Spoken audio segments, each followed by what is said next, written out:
ইনকিলাব মঞ্চের মুখপাত্র ওসমান হাদিকে হত্যা চেষ্টার ঘটনায় মূল অভিযুক্ত শুটার ফয়সালের বাবা হুমায়ুন কবিরকে ৩টি অস্ত্রসহ গ্রেপ্তার করেছে আইন শৃঙ্খলা রক্ষাকারী বাহিনী। হাদিকে গুলি করার পর মোটরসাইকেল নিয়ে আগারগাঁওয়ে বোনের বাসায় গিয়েছিলেন ফয়সাল ও আলমগীর। বোনের বাসার পাশ থেকে দুটি ম্যাগাজিনে ১১ রাউন্ড গুলি উদ্ধার করা হয়েছে। বিস্তারিত সাব্বির আহমেদের প্রতিবেদনে।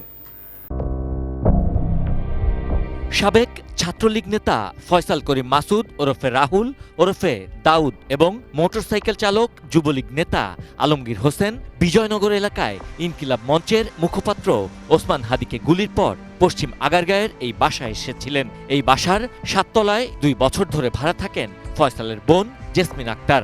ঘটনার আগে থেকেই বাসাতে ছিলেন ফয়সালের বাবা ও মা। পুরো বাসাটি সিসি ক্যামেরার আওতাধীন। হাদিকে গুলির পর ছাত্রলীগ নেতা ফয়সাল এ বাসায় এসেছিলেন কিনা এমন প্রশ্নে কথা বলতে নারাজ ভবন মালিকরা।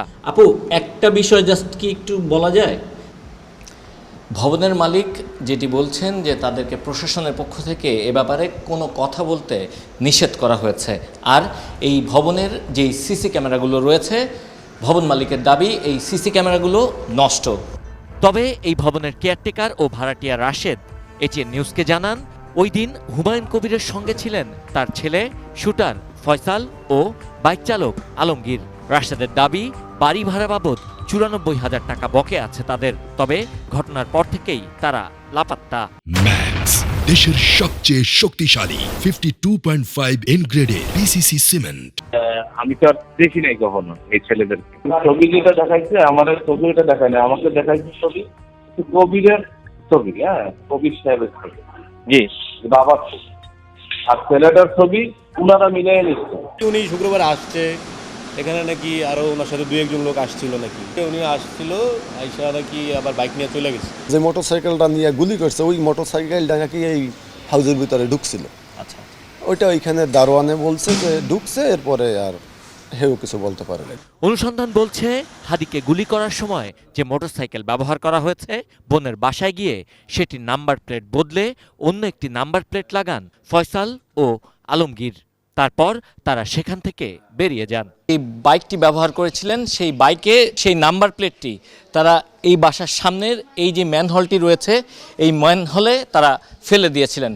পরবর্তীতে সিসিটিভি ফুটেজ পর্যালোচনা করে ডিবি এই ম্যানহলের ভেতর থেকে সেই নাম্বার প্লেটটি উদ্ধার করেন। আমি দেখছি যে নাম্বার প্লেটটা এখান থেকে উঠাইছে, একটা লোক নামাইছে, নামায় উনি এখান থেকে বের করছে, পরে ডিবির যারা ছিল ওনারা এটা ভিডিও করছে। হাদি হত্যা চেষ্টা মামলায় এ পর্যন্ত অন্তত ৬ জনকে গ্রেপ্তার দেখানো হয়েছে। সবশেষ ফয়সাল ও আলমগীরের ঘনিষ্ঠ স্বেচ্ছাসেবক নেতা কবির ওরফে দাঁত ভাঙা কবিরকে গ্রেপ্তার করেছে র্যাব। গেল ১২ই ডিসেম্বর পল্টনের বিজয়নগরে চলন্ত অটোরিকশায় ইনকিলাব মঞ্চের মুখপাত্র শরীফ ওসমান হাদিকে মাথায় গুলি করে হত্যা চেষ্টা করে ফয়সাল করিম মাসুদ ও আলমগীর হোসেন। হাদি এখন সিঙ্গাপুরে চিকিৎসাধীন।